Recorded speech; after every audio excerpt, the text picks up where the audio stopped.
Pasti semua orang di tempat ini ingin memberi sesuatu yang berharga atau sesuatu yang indah untuk Tuhan Yesus. Tidak ada seseorang pun di tempat ini yang tidak ingin untuk memberikan hadiah-hadiah kepada Dia. Karena Dia begitu kasih, Dia begitu baik, Dia begitu indah bagi kita. Tapi seringkali kita ingin memberi hadiah, tapi hadiah itu tidak sesuai dengan apa yang Dia mau. Seringkali kita sudah menyediakan apa yang kita anggap baik, tapi di hadapan Dia, sesungguhnya Dia tidak inginkan hadiah itu. Ada sebuah ilustrasi yang bagus saudara, yang mungkin saudara sudah dengar dari hamba Tuhan lain, tapi hari ini Tuhan inginkan, dan saya akan katakan. Ya. Suatu ketika, ini hanya ilustrasi, ya, ada seorang ibu punya anak 3. Ya. Dan pada waktu itu, setiap anaknya ingin memberi hadiah kepada ibu ini, karena ibu ini ulang tahun. Semuanya merasa bahwa sudah diberkati banyak oleh ibu ini, sudah dipelihara oleh mamahnya, sudah diberikan pengertian, berikan pengetahuan. Semuanya ingin memberikan yang baik. Yang 2 itu sudah keluar dari rumah itu saudara, karena sudah berumah tangga sendiri. Dan jarang sekali untuk berkumpul dengan ibunya. Tapi yang seorang ini masih sering bertemu dengan ibunya. Karena apa? Karena biarpun dia sudah berkeluarga, tapi dia tinggal dekat dengan ibunya. Jadi dia kadang-kadang ke ibunya, terus dia memang dekat dengan mamahnya ini. Kadang-kadang dia ngobrol dari hati ke hati. Tapi yang 2 ini sudah mungkin ada lupa sedikit lah, istilahnya begitu. Nah, mereka bertiga itu ketemu dan berunding, hadiah apa ya yang mamah pengen? Nah, semuanya tidak ada yang tahu saudara. Semua pada bilang, apa ya yang mama pengen? Gitu. Yang satu dia berkata, ya sudahlah, daripada bingung-bingung saya tak pergi cari hadiah. Gitu. Yang satu juga bilang, ya udah kamu kemana? Ke sini, saya mau ke sana aja lah, supaya tidak sama hadiahnya. Gitu. Terus yang kecil, yang paling bungsu dia berkata, kamu pergi semualah, saya tak memikirkan dulu apa sih yang sebenarnya mamahku pengen. Semua pergi saudara, yang satu jalan-jalan. Pada waktu satu jalan-jalan terlintas pikiran dia. Oh ya, mamaku ini seneng shopping. Tapi kadangkala tidak bisa pergi karena tidak punya mobil. Ah sudahlah, aku berikan mobil saja. Akhirnya yang satu ini pergi ke dealer mobil. Dia pilihkan mobil yang bagus, yang mahal, yang warnanya yang mamanya senang. Dia berkata, kirim ya tanggal segini ke rumah. Dealer mobil kan, oke. Dia bayar semuanya beres. Yang satu lagi bingung, kemana ya ini mamahnya pengen apa gitu.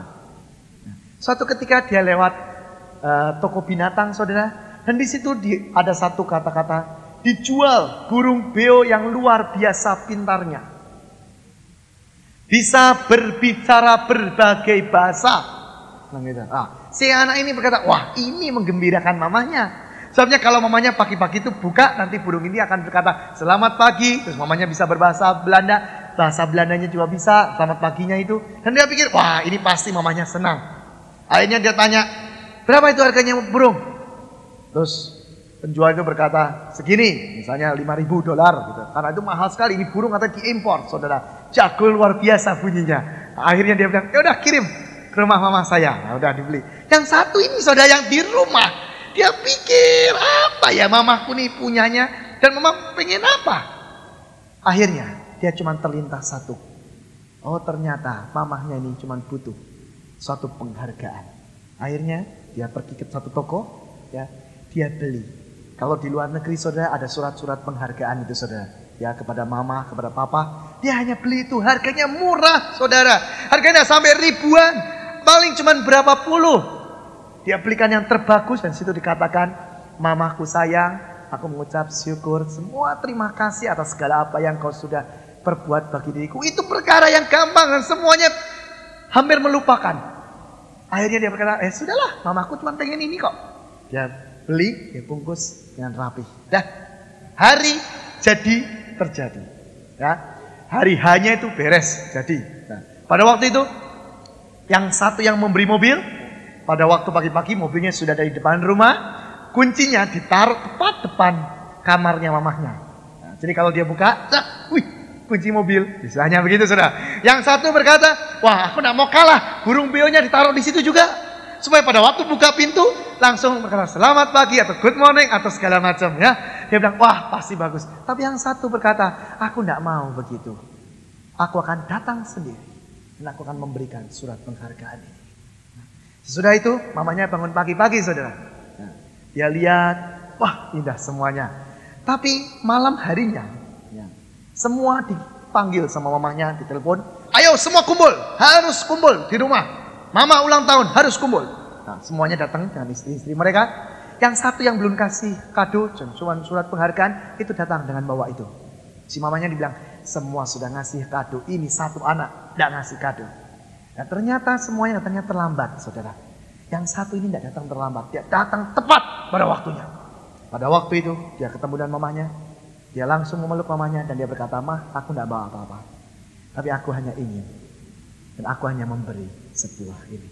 Pada waktu mamanya buka, mamanya menangis. Dan dia katakan, seluruh kado-kado yang paling indah adalah ini. Terus kumpul semua saudara. Itu kakak-kakaknya datang semua. Terus mamanya berkata, "Terima kasih ya kadonya, terima kasih luar biasa." Dia bilang gitu. Ayo. Terus semua tanya. Nah ini semua pada mau bangga saudara yang kakak-kakaknya. "Mama, mobilnya diapain?" Gitu. Mamanya, "Ya mobilnya itu bagus sekali. Tetapi sayang, kenapa mah? Kamu beli kunci tapi kamu tidak kasih supir buat mama. Mama tidak bisa ngendarai." Dia bilang, "Mama cuma masuk dan mama cuma ngeng saja begitu saja. Mama tidak bisa jalan." Dia bilang gitu. "Bagaimana nanti kalau mama jalan malah bikin tabrakan?" Jadi akhirnya mama cuma lihat, mama cuma pegang-pegang setirnya, mama jalan-jalan seperti anak kecil. Bahkan mama diketawain sama tetangga mama. Gara-gara kamu ini semua, bayi mama diketawain. Itu saudara. Yang satu tidak mau kalah. Kakaknya, adiknya bilang, "Mama, kalau buruknya bagaimana?" Si mama ini menjawab, "Waduh, luar biasa. Lesatnya enak luar biasa." Dia berkata, "Apa mah?" Mamanya berkata, "Enak, burung itu enak." Mama tidak bawa makanan, mama keluar ada burung, mama langsung potong dan mama makan. Dia berkata, "Mah, itu harganya mahal luar biasa, Mah. Itu bisa basah." Mamanya berkata, "Kenapa engkau nggak tulis di situ bahwa tidak boleh dipotong?" Mama kira itu untuk dimakan. Saudara tahu? Mungkin ini satu kejadian yang lucu, saudara. Tapi di hadapan Tuhan kita persis seperti itu kita. Kadangkala kita berkata, "Aku mau memberi sesuatu yang indah bagi Tuhanku." Tetapi yang kita beri kadangkala hanya sesuai dengan kehendak kita sendiri. Kita tidak pernah memberi untuk kita menanyakan, "Tuhan, apa yang kau mau untuk aku memberi saat ini? Apa yang kau mau untuk aku korbankan saat ini? Apa yang kau mau Tuhan untuk aku berikan yang menyenangkan hatimu?" Sudah tahu kenapa sampai anak tadi memberi cuman penghargaan? Tuhan pun ingin kita menghargai dia saat ini. Banyak orang berkata, "Aku menghargai Tuhan." Tapi jujur, dia tidak menghargai Tuhan. Dari mana? Dari tingkah lakunya. Dia tidak mencerminkan anak Tuhan. Mungkin kumpul di tempat ini jadi suci-suci. Tapi kalau engkau sudah kumpul dengan relasimu, sudah kumpul dengan teman-temanmu, engkau tidak ada bedanya dengan mereka. Bukankah itu engkau tidak menghargai Tuhan? Padahal firman Tuhan berkata, Dia hadir dan Dia ada. Di mana kita ada, Dia itu ada. Hadirat Dia itu beserta dengan kita. Berarti setiap langkah, setiap kita ada dimanapun, hadirat Tuhan itu beserta dengan kita. Kalau saudara tahu akan hal itu, mengapa saudara lakukan segala dosa-dosa? Harus saudara tidak menghargai hadirat Dia. Yang kedua, anak yang kecil ini berkata, "Aku tidak mau dititip-titipkan, aku tidak mau ditaruh hadiah itu, tapi aku mau sampaikan sendiri." Dengan kata lain, Tuhan pun ingin saudara tidak hanya bisa berbicara dan menyampaikan melalui orang lain, tapi saudara harus bisa sendiri untuk menghadap Dia dan berani berkata, "Ini aku Tuhan, aku siap untuk memberi apa yang kau mau." Siap saudara akan hal ini? Hari ini kita mau belajar tentang Simson. Mari kita buka dalam Hakim-Hakim. Hakim-Hakim pasal yang ke-15.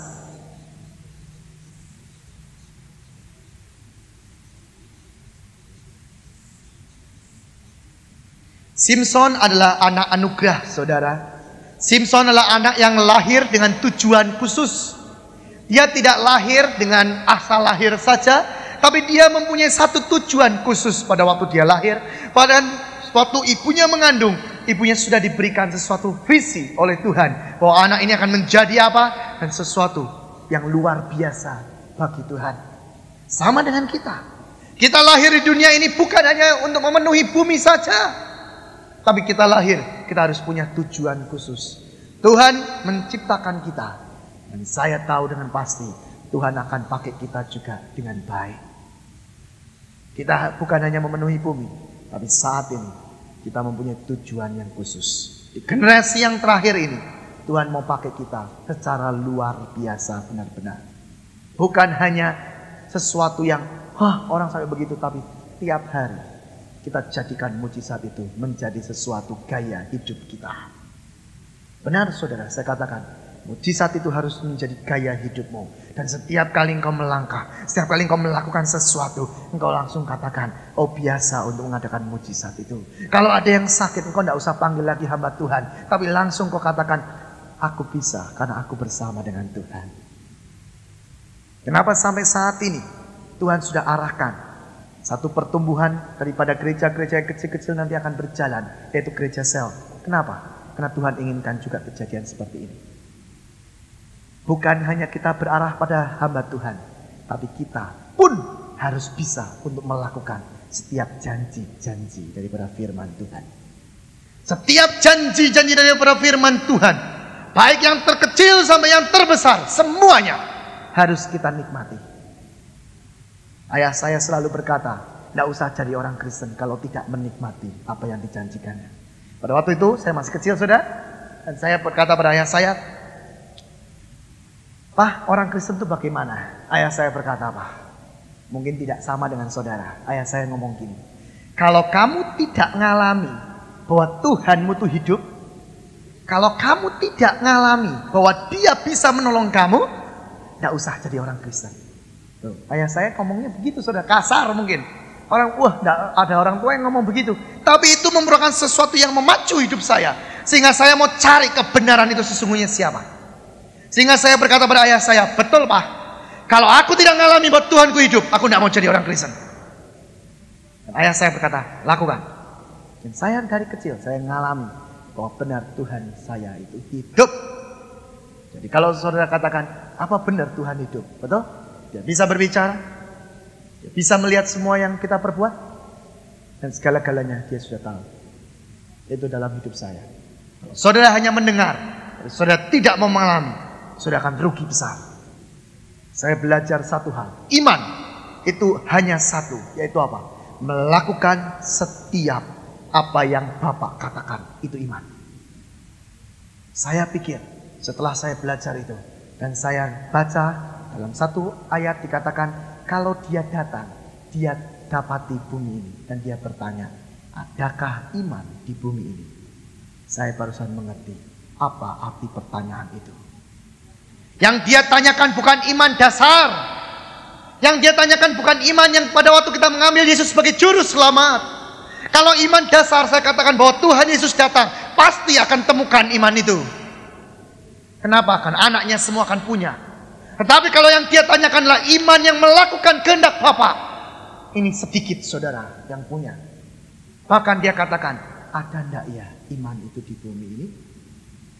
Waktu kebenaran firman Tuhan itu terbuka, saya barusan tahu, Tuhan ampuni setiap anak-anakmu dan ampuni aku juga.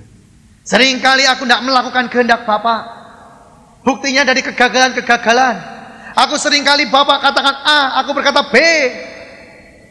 Bukankah itu namanya tidak mempunyai iman? Kalau engkau tahu sesungguhnya iman itu apa? Makanya saudara benar, kalau seseorang mau membangun sebuah rumah, pasti dia pikirkan fondasinya, betul enggak? Dia enggak mungkin gini, sudahlah bikin fondasi gampang, nanti rumahnya berapa tingkat terserah. Enggak saudara, dia akan tanya berapa tingkat kamu tujuannya buat rumah.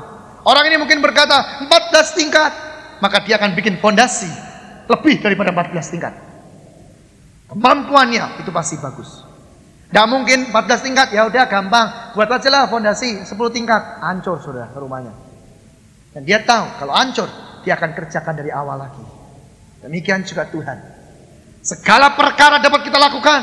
Dan Tuhan sudah punya rencana yang indah dalam kehidupanmu. Mungkin ada yang besar, mungkin ada yang sedang.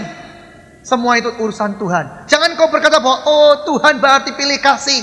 Kepada satu orang ini diberikan wadah yang besar. Kenapa aku diberikan wadah yang kecil? Disuruh mengucap syukur, saudara. Saya pada waktu itu tanya pada ayah saya dan katakan, kenapa ada 5 talenta? Kenapa ada 1 talenta, ada 2 talenta? Kenapa tidak semuanya 5? Ayah saya berkata, justru mengucap syukur.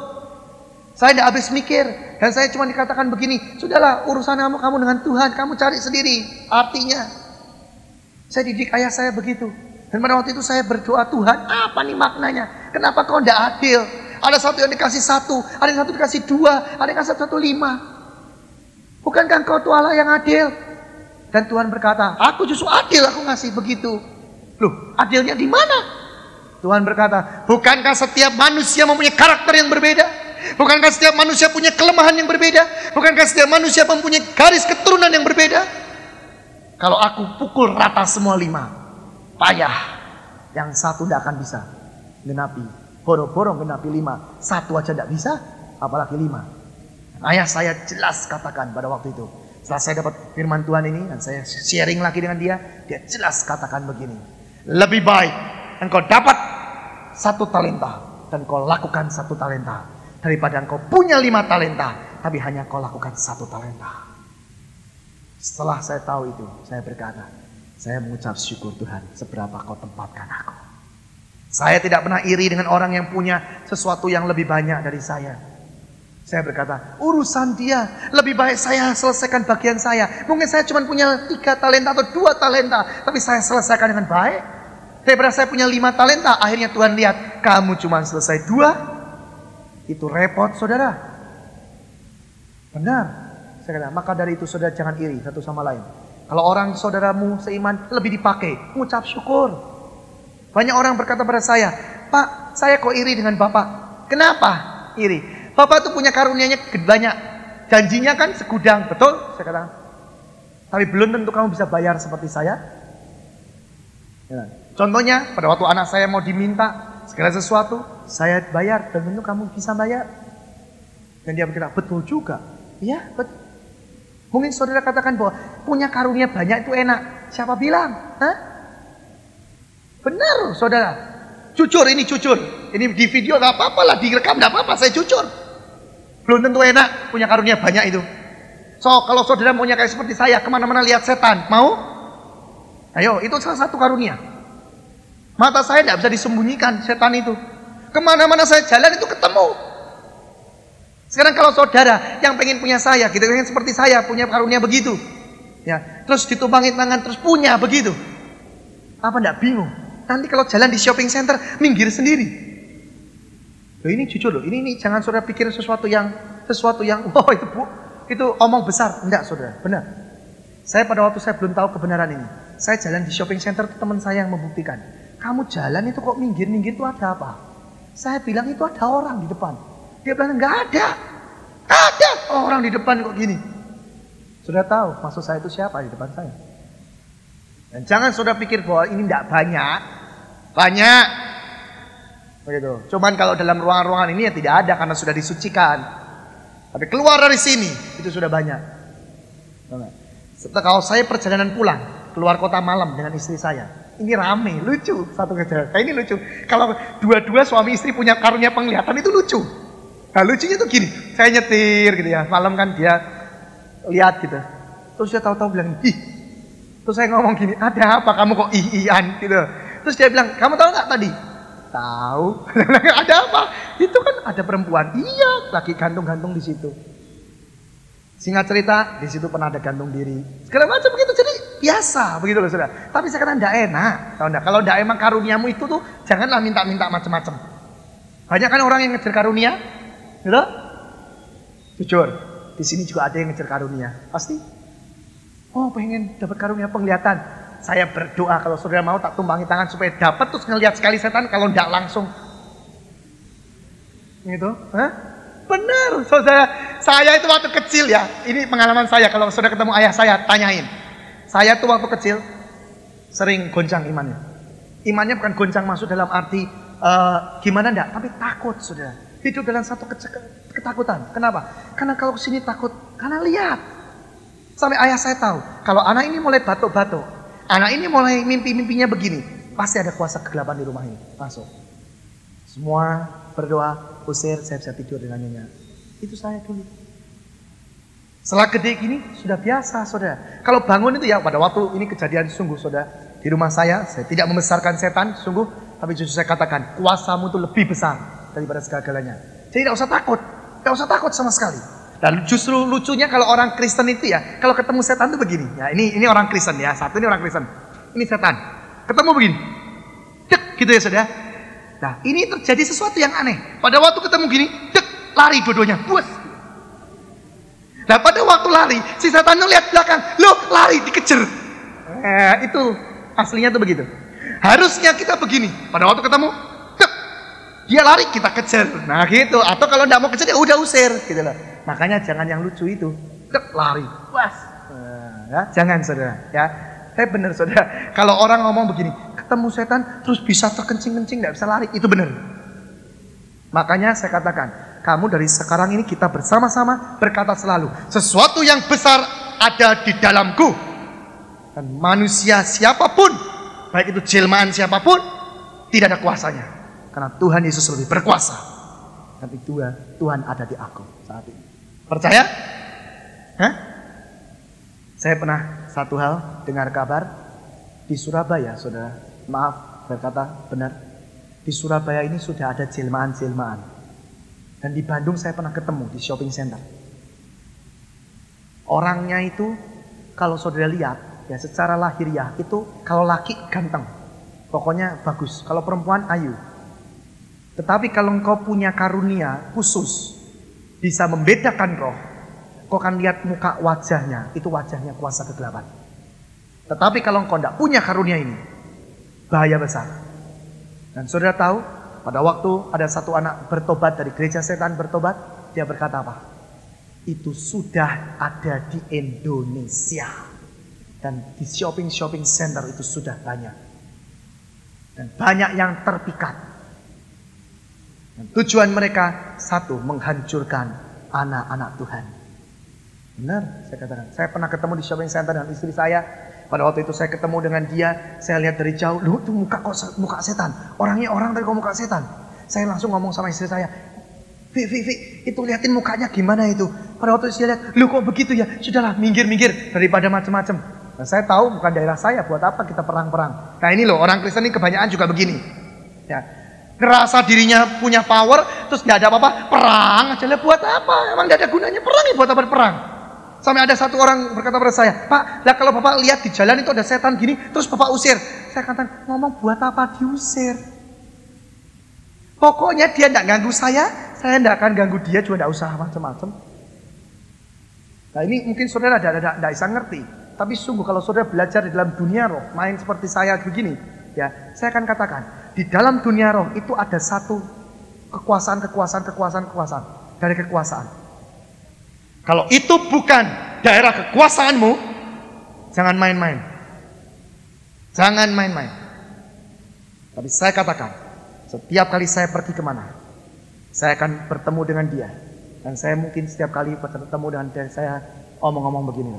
Saya berkata, saya tinggal di tempat ini, kamu pergi. Karena ini aku melakukan firman Tuhan. Nanti kalau aku sudah pergi, kamu masuk lagi, terserah kamu. Yang penting saya ada, dan saya membawa damai Kristus itu. Kemenangan ada di pihak saya. Saya sering berbuat itu saudara. Kenapa? Saya tahu. Saya tidak usah ngusir. Sekarang gini, kalau saya pergi ke restoran, saya tahu di situ ada setannya. Buat apa diusir-usir? Hah? Itu namanya istilahnya nyari perkara. Begitu loh saudara. Orang memang tempatnya di situ dan yang punya memang menghendaki di situ. Kamu usir, itu nyari perkara. Saya berkata, Tuhan kok aku di sini? Tuhan berkata, ya sudah makan. Kamu percaya makanan itu kamu doakan, suci, makan, sudah beres, kamu pulang, urusan dia. Nah, banyak orang Kristen sok, saya katakan, benar. Kalau sudah begitu, ayo kita berdoa, kita usir-usir. Loh. Nah, buat apa? Memangnya kamu mau jadi tuan rumah di situ? Enggak kan saudara? Kalau sudah makan kan saudara pergi juga. Betul enggak? Ya, kalau sudah pergi gimana itu setan? Dia akan masuk lagi. Pasti. Karena apa? Orang yang punya itu sudah mengundang dia. Nah, ini loh diperlukan suatu kepekaan sungguh. Dan saya katakan, Tuhan, apa yang harus aku lakukan? Aku menghadapi begini. Tuhan berkata, yang kusuruh, lakukan. Kalau enggak kusuruh, jangan lakukan. Dan saya tahu akan hal itu. Jadi kalau saya perjalanan pulang begitu, saya berkata, malaikat, depan, belakang, kanan, kiri, atas, bawah, semua beres. Jalan. Saya tahu di sebelah sini ada apa, saya tahu di sebelah sini apa, tapi mereka tidak mengganggu. Dan saya jalan terus, pulang. Makanya tadi saya saksikan di Getsemani juga, bahwa Tuhan bisa meraihkan orang, itu benar. Saya pernah coba di jalan raya, saya berkata, Tuhan, aku udah capek sekali.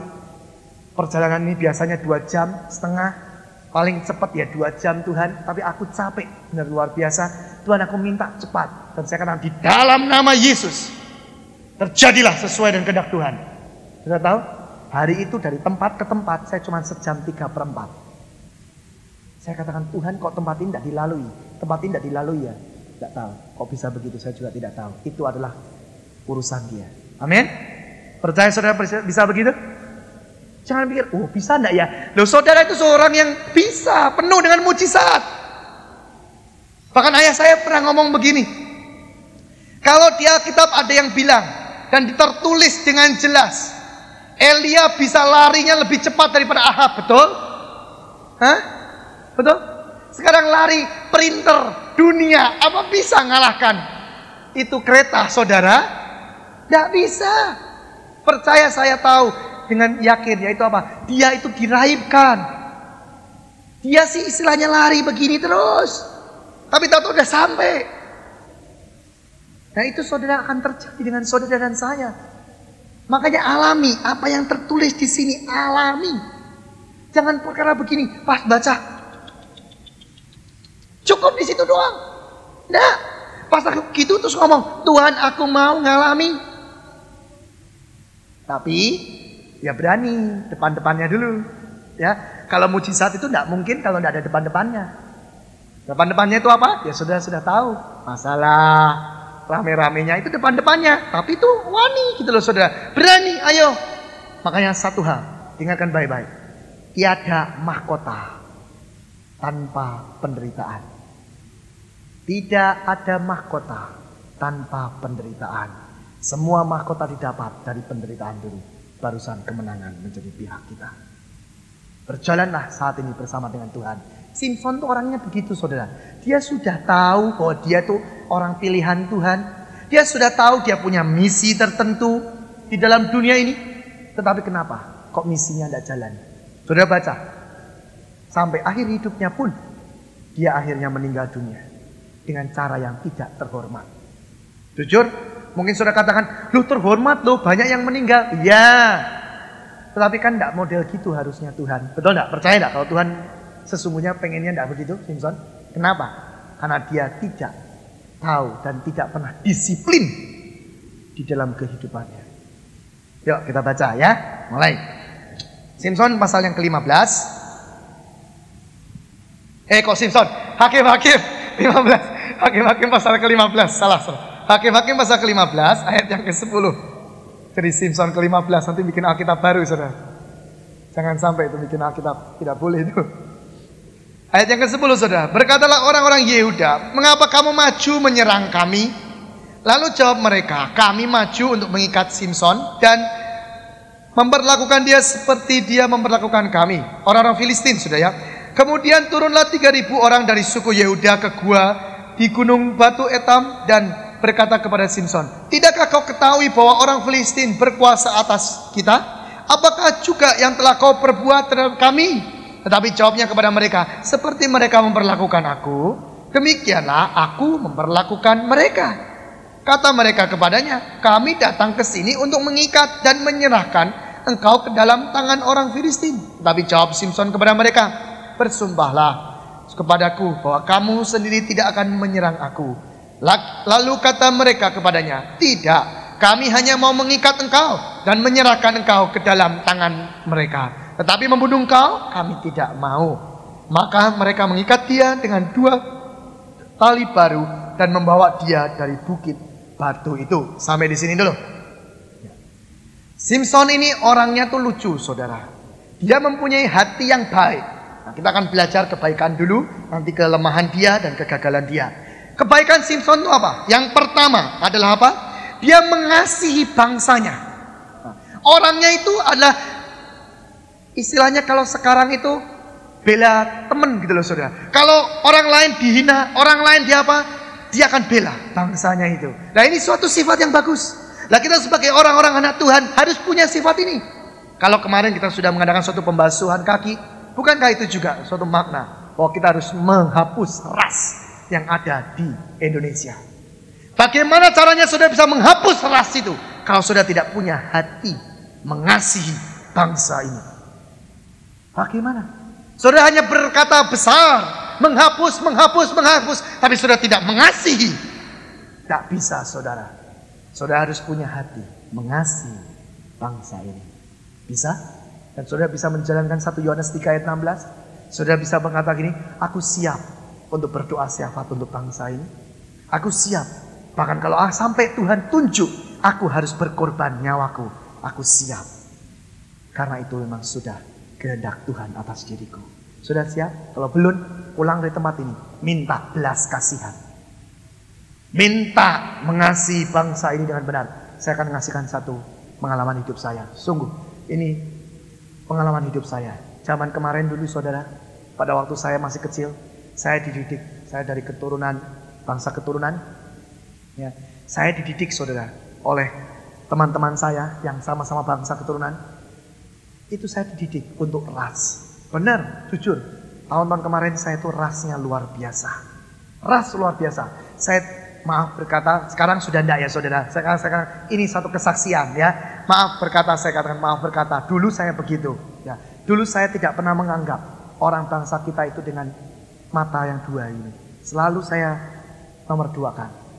Dan saya dulu punya satu klub, ya, satu klub anak nakal, ya, semuanya begitu saudara. Jadi kalau ngelihat orang tuh, gitu lah. Yang dua hal, satu bangsa ini, ya, yang kedua perempuan. Saya tuh tidak pernah memandang perempuan dulu. Nggak tahu kenapa saya dibuktikan, ya, saya dibentuk begitu saudara. Nah, pada waktu itu saya sungguh tidak memandang semuanya. Jadi saya tuh nganggapnya tuh remeh sekali. Bahkan saya katakan, apa sih mereka itu? Mereka tuh hanya makan dari sisa saya atau segala macam gitu loh saudara. Wah terlalu menghina saudara. Sampai suatu ketika Tuhan berkata begini, Daniel kamu harus mengampuni. Dan kamu harus mengasihi bangsa ini. Oh saya berontaknya luar biasa. Saya berkata tidak bisa. Mereka itu memang bangsa yang nyusahkan saya juga. Begitu saudara. Percis kayak kemarin Pak Petrus berkata, kenapa? Karena saya ngalami. Saya berbuat sesuatu langsung dikatakan, kamu itu tidak bisa, susah. Ada prosedurnya itu tidak seperti lancar begitu. Tapi ada belok-beloknya itu saudara. Jujur kan ngalami semua yang begitu. Ya kan? Jadi saya berkata, mereka jahat. Saya bisa lebih jahat dari mereka. Dan saya lakukan karena daging saya dulu lumayan kuat. Daging saya katakan lumayan kuat pada waktu itu. Nah pada waktu itu terus saya kencang, sudah tahu cara perubahannya bagaimana. Nah ini suatu perubahan yang luar biasa dalam hidup diri saya. Saya pulang dari kota Australia. Ya. Habis itu saya berdoa untuk jodoh saya. Dan pada waktu itu papa saya berkata, kamu berdoa, siapa jodoh kamu? Dan pada waktu saya berdoa untuk jodoh saya itu dikasih tahu Tuhan, jodoh kamu adalah Sylvia. Pada waktu saya ngomong gini, Sylvia Tuhan. Pada zaman dulu, ya terkenal di tempat saya, memang benar, Sylvia itu paling cantik. Ya, Sylvia jujur, istri saya sekarang itu paling cantik di klub saya, ya, di kelompok saya. Tetapi semua orang tahu bahwa dia itu orang Indonesia asli. Tidak saudara. Nah pada waktu dapat itu, terus terang saya berontak. Saya ngomong gini, enggak Tuhan, pokoknya tidak. Terus saya langsung komplainnya begitu. So Tuhan kau tahu, dia bilang, saya ini anak cucu laki-laki pertama di keluarga besar. Lah keluarga besarku tuh tidak bisa terima kalau cucu pertama dapat yang begini. Tidak bisa Tuhan, wes tidak bisa. Terus Tuhan ngomong, Tuhan ya diam saja. Terus Tuhan cuma ngomong gini, nurut. Iya nurut. Saya bilang gitu, loh ya tidak, nurut. Saya bilang, tetapi tidak bisa. Jujur tidak bisa. Terus saya bilang ini, ya wes daripada ribut. Gini, aku mau asalkan aku minta tanda. Papaku dapat, Sylvia sendiri dapat, calon mertuaku juga dapat. 3 harus dapat semua. Semuanya harus tahu. Nah ini, habis itu saya keluar dari pengasingan pada waktu itu. Saya sampai turun 7 kilo saudara hari itu. Satu hari saudara ya. Itu gara-gara memikirkan itu saudara. 2 hari lah kira-kira itu saya turun 7 kilo. Pada waktu itu saya diketawain sama ayah saya. Kamu ngapain? Kalau kamu kok bingung-bingung begitu. Saya ngomong sama papa saya. Wah, ada sesuatu kejadian yang tidak bisa dimasuk akal. Kenapa? Saya sudah tahu jodoh saya, tapi saya tidak bisa terima dia. Terus ayah saya tahu, ayah saya cuma ngomong gini, Papa tahu siapa itu. Wah, saya lebih bingung lagi saudara. Ini kalau sudah diomongkan, ini hak veto saudara. Ayah saya itu punya hak vetonya begitu saudara. Kalau sudah Tuhan ngomong sama dia, dia akan ketok itu. Kalau hakim itu sudah ngetok gini, tok itu, sudah game, sudah beres. Nah dia itu sudah ngomong gini, saya sudah tahu. Wah makdek, waduh ini sama enggak ya? Kalau enggak, malu aku. Tapi kalau sama, iya gitu. Lebih bingung lagi. Jadi aku akhirnya ngomong gini, Tuhan, terus papa ngomong gini, sudah, kamu berdoa lagi. Pada hari tertentu, kita tentukan. Semua nulis di kertas. Papa nulis sesuatu, kamu nulis. Kamu juga nulis, ngomong ke adik saya. Kamu harus dapat, karena itu calon kakak iparmu. Iya, wes nulis, semua berdoa. Oh berdoa, semua bingung sudah. Hari itu tidak ada apa-apa, besok mukanya berubah semua. Karena apa? Adik saya juga bingung. Ini piye ya, dapatnya ini tidak mungkin. Semua tidak mungkin begitu saudara. Nah, tapi saya sudah mulai, ya wes rame, saya bilang gitu ya. Hari yang sudah ditentukan, nulis semua saudara. Satu nulis, Sylvia. Pas waktu udah kumpul gitu semua ditolak. Sylvia. Nah, pada waktu itu semua begini. Iya. Semua tapi bingung begitu. Iyanya tuh ya bingung. Ya bener. Aku udah ngomong, iya kan Pak? Bingung. Iya bingung. Saya juga bingung. Terus akhirnya Papa berkata begini. Satu lagi. Yang Papa akan telepon saat ini kepada Selfie. Kalau yang nerima Selfie itu sungguh dari Tuhan. Kalau enggak semuanya berarti salah. Oh, itu begitu, papa saya itu gitu sudah. Nah, akhirnya ya sudah, semua tegang, nunggu. Papa telepon. Kapan Tuhan? Tuhan ngomong jam segini, telepon. Tak, ring. Sudah tidak diterima-terima. Dalam hatiku, wah puji Tuhan. Tidak diterima, tidak apa. Patah, ganti lagi. Saudara, pas mau ditutup gini sama papa. Ada yang ngomong, halo. Papa saya ngomong, halo. Langsung saudara, tembak sekali jadi. Orang itu kalau ditembak itu seperti kayak gitu saudara. Kayak seperti ditembak mati begitu saudara. Langsung papa saya berkata begini. Selfie? Iya om. Kamu tahu siapa jodohmu? Langsung gitu saudara. Bayangin. Tidak ada istilah, Vi gimana? Tidak ada. Langsung tembak. Ini Selfie? Iya om. Kamu tahu siapa jodohmu? Lah ini Selfie itu ya antik. Tahu om. Ngomongnya begitu lagi. Tahu om. Siapa? Anak om. Loh bayangin kok gitu.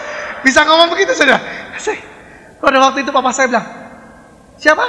Anak om. Yang mana? 2 sih anaknya. Ya kan? Anaknya papa yang laki 2. Jangan-jangan salah. Katanya dia berkata, Daniel. Papa bilang, ya. Jadi saya sudah tahu. Ya om, sudah. Makasih ya, tutup. Semua bilang, ya sudah. Mau apa lagi?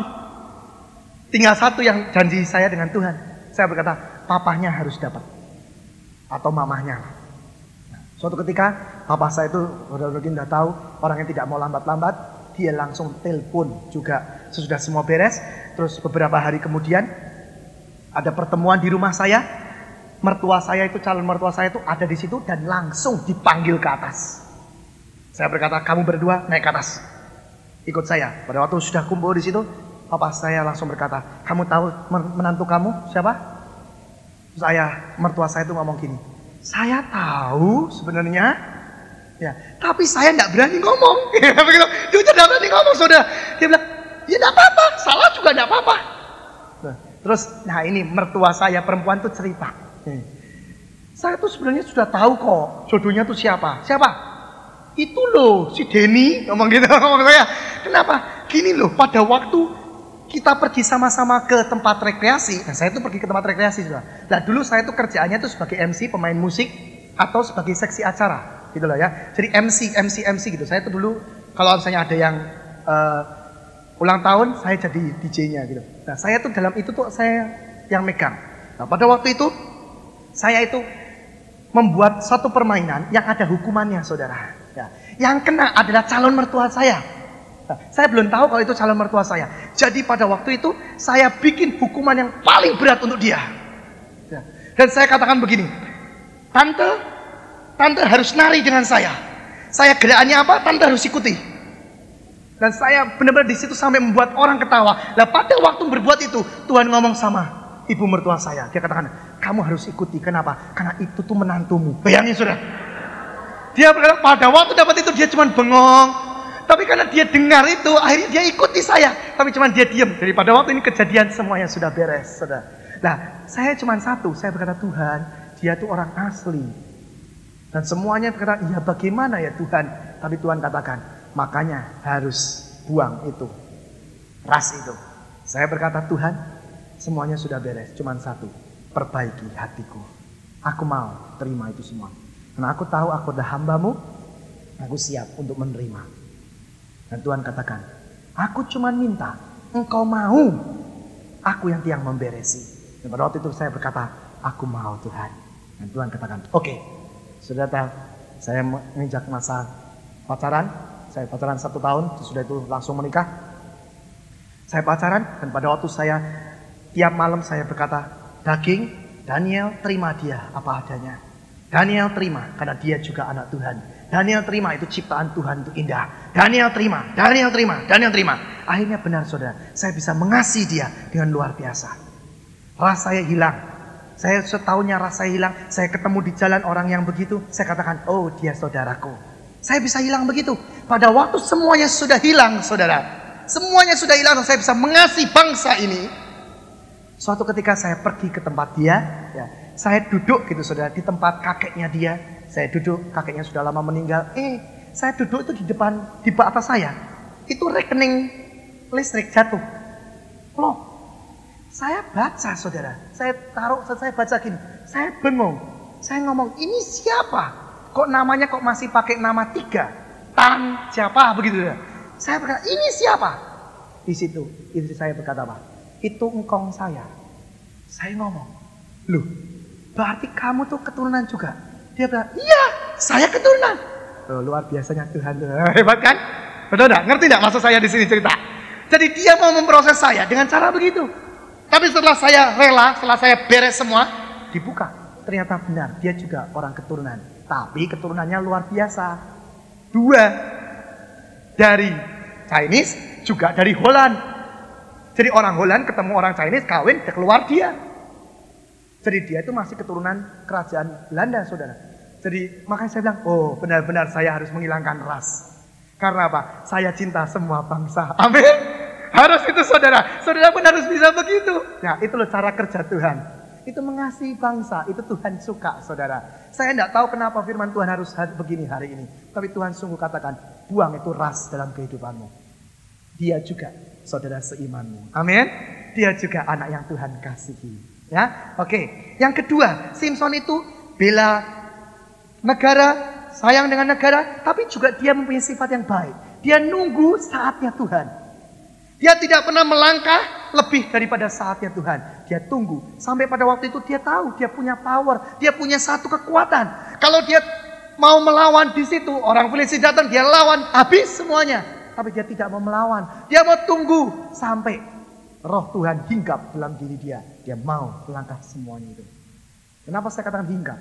Karena firman Tuhan di sini katakan, pada waktu zaman dulu Simson itu dihinggapi oleh Roh Kudus. Bukan kepenuhan, tapi saat ini kita ini luar biasa. Kita kepenuhan Roh Kudus, bukan dihinggapi lagi. Ya, kenapa sampai Simson bisa hilang ada, karena firman Tuhan berkata, dia hanya hinggap, sesudah itu pergi, hinggap dan dia pergi. Nah itu Simsonnya, tapi beda dengan kita itu, kita kepenuhan. Dan kita bersama dengan dia. Karena kita ada di dalam dia. Ya? Nah itu kebayaan-kebayaan Simson. Tapi kenapa sampai rencana Tuhan tidak jadi, adalah apa? Yang pertama, Simson tidak disiplin dalam hidupnya. Nah, ini ada di dalam Hakim-Hakim pasal 14, ayat yang kedua dan ketiga.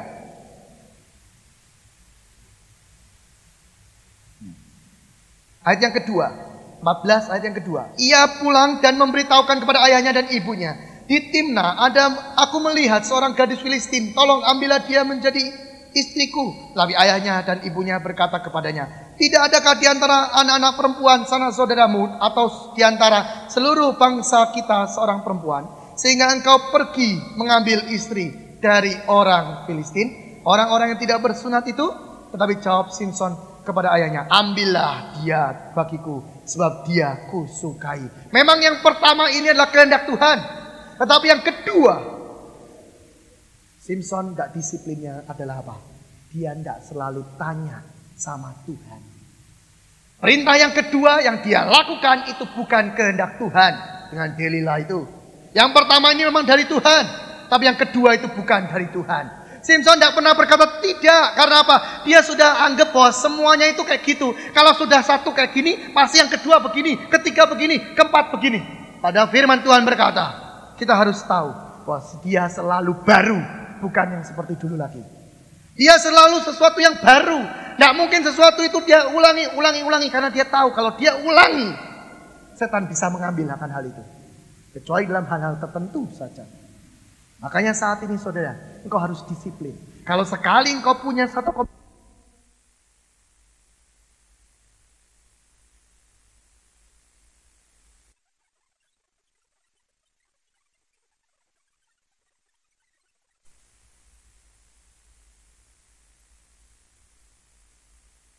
bahaya saudara. Ini berguna untuk orang-orang yang konseling. Ya. Jangan saudara anggap bahwa setiap orang yang konseling mempunyai persoalan yang sama akan diselesaikan dengan cara yang sama. Hati-hati, tidak. Engkau harus tanya Tuhan, yang ini diselesaikan bagaimana, yang ini bagaimana. Itu beda-beda. Setiap orang pasti beda. Dan Tuhan akan memberikan kepadamu satu hikmat untuk menyelesaikan masalah itu. Ini untuk para penatua atau para yang bisa mengkonseling orang. Jadi jangan globalisasikan semua itu. Tapi tanya Tuhan sebelum engkau melangkah. Engkau tanya Tuhan terus. Kalau engkau tanya Tuhan, pasti hidupmu berhasil terus. Jangan seperti Simson. Ya. Yang kedua, Simson tidak hanya tidak disiplin, tapi apa? Tidak disiplinnya adalah senang pesta pora. Simson itu senang pesta pora, saudara. Coba saudara lihat dalam Alkitab ini cerita-cerita Simson. Dia tuh senang pesta pora. Nah, banyak orang Kristen berkata begini, oh tidak apa-apa, aku tidak akan bisa dipengaruhi lagi dengan dunia. Tapi kalau engkau tidak sadar dan engkau tidak jadi berkat di tempat itu, buat apa kita ke tempat itu? Betul? Coba pikirkan apa yang saya katakan tadi. Kalau kita tidak diutus Tuhan di situ dan jadi berkat di situ, buat apa kita pengen ke situ sendiri? Itu namanya cari perkara. Karena firman Tuhan berkata, semua itu ada waktunya. Kalau memang kau ditentukan ke situ, Tuhan akan perlengkapi engkau dengan satu perlengkapan khusus. Tapi kalau engkau melangkah sendiri tanpa Tuhan suruh, berarti ada bencana yang menghadang kau di situ. Makanya banyak orang berkata, iya, aku tuh pengen nginjil, tapi aku tidak tanya waktunya kapan. Nah ini loh saudara. Tuhan sudah kasih misi, boleh, tapi Tuhan juga akan beritahu timing yang tepat. Kalau timing yang tepat itu terjadi dalam hidupmu, pasti berhasil akan menjadi bagian. Saya ditunjuk sama Tuhan untuk menjadi penginjil itu sudah lama. Pada waktu saya di Australia, Tuhan sudah ngomong lagi, injil. Dan pada waktu itu saya berkata, iya Tuhan, tapi saya masih nunggu timing yang tepat. Dan pada waktu itu Tuhan berkata, kamu masuk dalam pelayanan, tapi belum full timer. Saya masih ikut ayah saya kemanapun pergi. Dan Tuhan katakan, tunggu sampai aku katakan kau boleh keluar. Ayah saya berhenti dan Tuhan katakan, inilah saatnya engkau keluar. Dan luar biasa saudara. Saya belajar, waktu Tuhan itu waktu yang terbaik. Biarpun kau rasanya berkata, Tuhan aku sudah tidak betah. Aku rasanya tidak kuat nahan. Aku tidak kuat nunggunya. Jangan saudara, kadangkala tidak sesuai dengan waktu Tuhan. Waktu Tuhan itu paling baik. Makanya perkara papa saya telepon dengan selfie juga, ya begitu, dia tunggu waktu yang tepat. Sudah tahu, dan kesaksian itu dibuka pada waktu setelah saya pacaran. Selfie berkata apa? Padahal saya sudah janji loh om, saya itu tidak mau terima telepon. Bayangin saudara, saya itu tidak mau terima telepon karena saya dimarahi ayah saya gara-gara telepon. Tapi pada waktu telepon itu berdering, bisa seluruh keluarga tidak bisa ambil telepon itu. Karena ayah saya dengan ibu saya lagi doa, adik saya ikut lagi doa. Pembantu saya itu tidak tahu kemana om, bisa pergi ke warung. Saya itu sudah pas selesai doa, amin, saya keluar kamar, kok kering, saya diemin om. Makanya sampai lama, kering, nggak apa-apa. Itu kepekaan ayah saya sudah. Ya, kalau dia cuma nunggu 10 kali kering, tutup, beres. Tidak jadi semua, betul nggak? Tapi dia tunggu terus. Akhirnya apa? Dia berkata, ada satu dorongan. untuk terima telepon. Akhirnya aku terima. Itu pertama kali dalam seminggu saya ambil telepon. Bayangin saudara. Tapi semua itu waktu yang tepat. Itu punyanya dia. Amin. Iya benar. Kok enggak berdoanya lebih lama 10 menit? Ayo. Saudara tahu istri saya itu antik. Antiknya itu kalau sudah doa enggak mau diganggu. Kalau sudah merem gini tek enggak ada yang ganggu. Mau sampai kebakaran istilahnya begitu, dia akan keluar, dia akan terus berdoa. Lah kok bisa teleponnya pas dia amin dan dia ngelangkah? Kok enggak 10 menit sebelum itu? Lihat, semua itu Tuhan. Ya, makanya percaya. Tuhan sudah lihat timing yang tepat itu ada. Dan dia pilihkan untuk kita semuanya. Oke? Ya. Yang kedua, kesalahan daripada Simpson yaitu apa? Dia menggunakan karunia Allah menurut kehendaknya sendiri. Kurang takut akan Tuhan. Nah ini perlu saudara. Hakim-Hakim 15 ayat yang keempat dan yang ketujuh. Maka pergilah Simpson, ditangkapnya 300 anjing hutan, diambilnya obor, diikatnya ekor dengan ekor, dan ditaruhnya sebuah obor di antara tiap-tiap 2 ekor. Ayat yang ketujuh. Lalu berkata Simpson kepada mereka, jika kamu berbuat demikian, sesungguhnya aku takkan berhenti sebelum aku membalaskannya kepada kamu. Ini jelas pada waktu ini adalah satu kesalahan, ya, bukan kehendak Tuhan sebenarnya dalam hal ini, ya. Tetapi Simpson lakukan ini semuanya karena apa? Dia mengumbar nafsu dia. Karena dia sudah marah, dia umbar nafsunya dan dia lakukan seenaknya sendiri. Dia pakai kekuatan Tuhan karena dia tidak takut akan Tuhan. Ada satu pepatah ayah saya selalu berkata pada saya, nah, kamu boleh pergi kemanapun, kamu boleh kemanapun, tapi cuma satu, jangan sampai engkau tidak takut akan Tuhan. Pada waktu saya pergi ke Australia, saya pergi kemana-mana, papa saya cuma satu pepatahnya, takutlah akan Tuhan. Dan ternyata itu kunci daripada segala-galanya saudara. Setiap kali saya mau berbuat zina, setiap kali saya mau berbuat yang tidak benar, saya selalu tidak benar saudara. Saya selalu tidak berani saudara. Kenapa? Saya tahu Tuhan melihat saya. Dan ternyata itulah sesuatu yang luar biasa. Ini saya berkata pada orang tua. Orang tua tidak akan bisa memperhatikan anak 100% waktunya. Amin. Anak itu akan pergi kemana-mana seenaknya. Tapi kalau anak itu dididik dan diberitahu untuk supaya takut akan Tuhan, engkau tidak usah takutkan akan segala sesuatu. Karena apa? Dia akan berbuat sesuai dengan kehendak Tuhanmu. Pernah suatu ketika saudara, jujur saya katakan, di Australia adalah ladangnya tempat perzinahan. Ya, bahkan homo nomor 2 terbesar adalah di Australia. Di Australia itu sudah biasa untuk homo dikawinkan di gereja. Ya, itu sesuatu percabulan dan sesuatu yang Tuhan tidak suka, sesuatu hujatan bagi nama Tuhan. Jadi pada waktu saya di sana, saudara, teman saya itu, teman baik saya, bukan teman baik, tapi teman main saya, semuanya itu banyak yang berbuat zina. Bahkan saya pernah mengantar mereka. Istilahnya saya berkata, saya mau pulang. Dia berkata, iya yaudah ikut saya. Kamu mau kemana? Saya mau ke situ. Pak ke situ ya? Ya wes ya aku ikut gitu loh. Tapi setiap kali saya mau melangkah ke situ saudara, setiap kali saya mau melakukan itu, saya takut saudara. Saya tidak tahu kenapa kok tidak bisa. Bukan karena saya gimana tidak, tapi ada rasa takut yang luar biasa.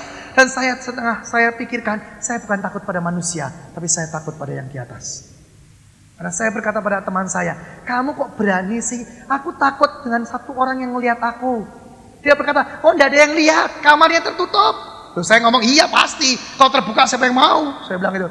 Jadi, saya tidak takut itu, saya takut dengan mata yang bisa melihat pada saya, pada Tuhan saya.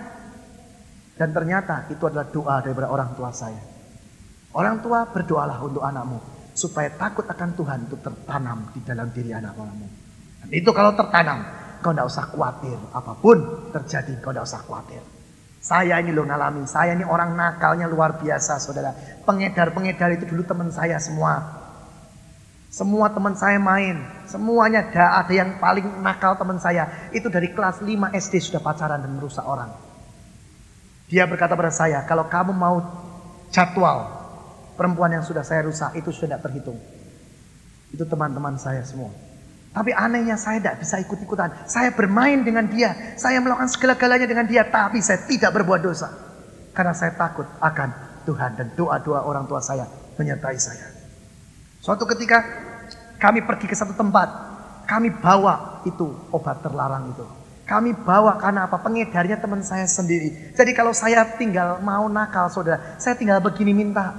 Saya gratis semuanya. Mau model sampai dari yang paling rendah sampai yang paling tinggi, saya gratis semuanya. Pada waktu itu teman saya bawa. Pada zaman itu masih zaman linting saudara. Dan dia bawa lintingan itu. Pada waktu semua ngelinting, saya ada di situ. Saya ngeliat. Bahkan bersama-sama. Dan pada waktu saya berkata gini, enak gak sih rasanya? Mereka berkata apa? Jangan. Kamu sih jangan nyoba. Kenapa? Kamu anak pendeta. Tuh saudara. Bayangin bisa dia ngomong gitu. Kamu anak pendeta. Kamu tuh nanti jadinya kayak papa kamu. Pasti jadi pendeta. Loh ini nubuatan dari teman saya saudara. Bisa anak yang nakalnya gitu bisa ngomong begitu. Saya tahu itu Tuhan. Amin. Itu karena doa-doa orang tua saya. Sayangnya dia berkata, sudahlah jangan nyoba nanti kamu ketagihan. Sekali saja saya ngomong gitu. Saya bilang, enggak. Pokoknya tidak Daniel, kamu tidak boleh.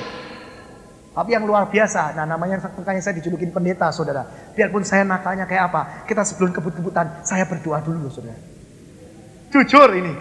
Pada waktu saya mau melakukan satu kebut-kebutan ke luar kota, dari Bandung ke Pelabuhan Ratu, saya berkata pada kelompok saya, kamu mau ikut boleh, kamu tidak mau ikut boleh, pokoknya saya mau berdoa. Semua tunduk mata, berdoa. Makanya saya tuh disebutnya pendeta di dalam kelompok itu. Teman saya berkata, ngomong saja. Bisa, kok bisa? Pokoknya berdoa, kamu tahu nanti kalau tidak berdoa kamu tabrakan. Saya bilang, ayo berdoa. Semua berdoa. Oh suci-suci saudara. Tapi kalau sudah amin, sudah kayak orang tidak benar semuanya saudara. Nah, tapi buktinya benar. Sampai teman saya itu satu ngomong gini. Enak ya, betul Tuhan kita tuh hidup. Dia sampai ngomong gitu. Dia tuh gonceng di belakang saya. Saya tuh harusnya sudah mati. Saya hidup saudara. Karena apa? Dia berkata begitu. Untung saya gonceng anak pendeta. Mana? Kenapa? Pada waktu kamu berdoa, saya tuh cuma punya satu kata, haleluya. Nah gitu. Nah pada waktu tabrakan ini mau terjadi, saya tuh tidak bisa ngomong dan saya cuma ingat itu, haleluya, haleluya, haleluya. Kok lolos? Dia bilang gitu, untung ya. Nah untung saudara. Benar, teman saya yang kena. Teman saya yang akhirnya tabrakan. Dan saya tidak tabrakan. Makanya saya katakan, semua itu anugerah daripada Tuhan. Orang tua berdoalah saat ini untuk anakmu. Tidak usah takut. Percaya. Tuhan bisa menjaga anakmu dengan baik. Amin. Percaya dan ini anak-anak muda, jangan main-main ya. Semua itu ada harga yang harus dibayar, saudara. Saudara boleh nakal, boleh. Tapi tetap ada harga yang harus dibayar. Saya bayar saat ini, sampai detik ini, saya bayar. Kalau saya ke istri saya, saudara, saya mau marah, ya. Saya mau katakan, kamu kok begitu sih, Vi? Gitu. Saya cuma ngomong begitu. Tuhan ngomong begini, kamu berani marah dengan dia? Apakah kamu lebih baik dari dia? Tidak Tuhan, itu harga yang saya harus bayar sampai detik ini. Mungkin besok kita akan tambah lagi kesaksian lagi ya. Sudah ini saksian nanti terlalu banyak lagi. Dan ketiga, kesalahan daripada Simpson. Simpson tidak pernah mengenal kelemahan dia dan tidak pernah belajar dari pengalaman. Ini kesalahan Simpson juga. Jadi dia anggap bahwa semuanya itu gampang, semuanya itu pasti bisa karena dia punya kekuatan, dia punya otoritas karena dia sebagai hakim. Tidak mengenal kelemahannya dan tidak mau belajar dari pengalaman. Nah ini harus saudara mengerti saat ini. Saudara harus belajar dari pengalaman daripada hamba-hamba Tuhan. Pengalaman dari panglima-panglimanya Tuhan. Itu harus belajari. Robert Liatin berkata begitu. Dan saya diajar oleh Tuhan juga dalam hal itu. Tuhan berkata, pelajari kejatuhan hamba-hambaku. Sebelum saya membaca bukunya Robert Liatin, saya sudah diajari oleh Tuhan begitu. Jadi saya mulai lihat hamba Tuhan ini jatuhnya apa? Oh iya, tidak boleh begini. Hamba Tuhan ini jatuhnya begini. Oh tidak boleh begini. Saudara akan menjadi dewasa. Benar saudara. Kalau saudara tidak mau belajar begitu, hati-hati. Saudara akan jatuh di dalam kesalahan yang sama. Banyak hamba Tuhan zaman dulu, kalau orang atasannya meninggal umur tidak lebih dari 80 tahun, bawahannya sama semuanya. Tidak akan mencapai lebih dari 80 tahun. Bahkan ada seorang hamba Tuhan yang meninggal 60 tahun, bawahannya meninggal semua 60 tahun. Kenapa? Karena melakukannya yang sama kesalahan. Oleh dari itu saat ini kita diberikan Roh Kudus untuk supaya kita mengerti dan menimbang dan mengerti yang mana yang benar. Ambil semua pengalaman itu, bukan pengalaman dalam hal yang tidak baik, tapi pengalaman kejatuhan itu ambil dan jangan sampai kita jatuh di dalam hal yang sama. Bukankah itu enak sebenarnya? Bukankah Tuhan sudah siapkan semuanya? Kita ini generasi yang enak. Tuhan sudah siapkan semuanya. Rasanya Tuhan berkata begini, kamu tidak usah ngalami yang macam-macam itu. Kamu langsung melambung ke atas. Asalkan kau mau, mawas diri dan waspada. Dan belajar banyak bersama dengan Roh Kudus. Tapi jangan memikirkan terus, kelemahanku apa ya? Kelemahanku apa terus? Jangan. Sudah tahu, patahkan, das, langsung beres. Langsung jalan lagi. Jangan terlalu menyesali diri sendiri. Jangan terlalu terus introspeksi diri terus, tapi tidak mau maju-maju. Itu salah. Saya diajar oleh Tuhan selalu begini. Saya salah, saya bertobat dan saya katakan, Tuhan, aku bayar harganya. Tapi aku mau belajar untuk berjalan lagi. Dan aku tidak mau mundur. Aku mau melangkah maju. Itu yang harus benar. Banyak orang berkata, aku memang lemah di sini. Terus di situ. Akhirnya depresi, akhirnya bunuh diri. Dan tidak sedikit orang Kristen yang bunuh diri. Kenapa? Karena dia terlalu ditekan oleh setan. Percaya, firman Tuhan berkata, biarpun dosamu merah seperti kirmisi atau kain kesemua, akan menjadi putih seperti bulu domba. Asalkan engkau bertobat dengan benar. Dan katakan, Tuhan, aku bertobat dan aku patahkan semua dosa ini. Aku siap bayar harganya dan aku melangkah maju. Bahkan kalau bisa lari, aku akan kejar ketinggalanku itu. Sudah tahu, Tuhan berkata pada saya, dengan Anda dan saya berdiri di satu tempat, diam, berarti Anda sudah tertinggal. Saya baru sadar pada waktu Tuhan katakan itu. Banyak orang Kristen yang sudah puas dengan keadaannya. Banyak orang Kristen sudah berkata, terima kasih Tuhan. Engkau sudah baik, engkau sudah luar biasa. Aku sudah senang Tuhan dan puas dengan keadaan itu. Berarti engkau sudah tertinggal dengan orang-orang yang berjalan maju terus. Mungkin engkau berkata, aku tidak akan mundur. Betul. Tapi juga berarti engkau tertinggal dengan orang yang sudah maju. Pada saat ini adalah waktunya untuk kita berjalan terus menuju Sion itu. Dan berapa talenta yang Tuhan sudah siapkan untuk engkau, genapi itu saat ini. Kalau engkau diberikan 5 talenta, genapi 5. Kalau engkau diberikan 2, genapi 2, 1-1. Firman Tuhan berkata, jikalau itu sudah kau genapi, maka Tuhan akan tambahkan kembali talenta yang baru. Tapi kalau yang sedikit dulu belum digenapi, mana mungkin Tuhan genapi lagi. Belajar daripada kejatuhan Simson. Jangan sampai rencana Tuhan tidak jadi dalam hidupmu. Karena apa? Engkau melakukan kesalahan yang sama. Sekali lagi saya katakan, melangkahlah maju. Dari Tuhanmu akan datang pertolongan. Tuhan tidak minta engkau berkata, aku bisa. Tidak, Tuhan minta engkau mau. Dan engkau berkata, aku siap Tuhan. Nanti Tuhan yang memberikan kemampuan kepadamu untuk mengalahkan ini semuanya. Amin. Kita masuk dalam doa.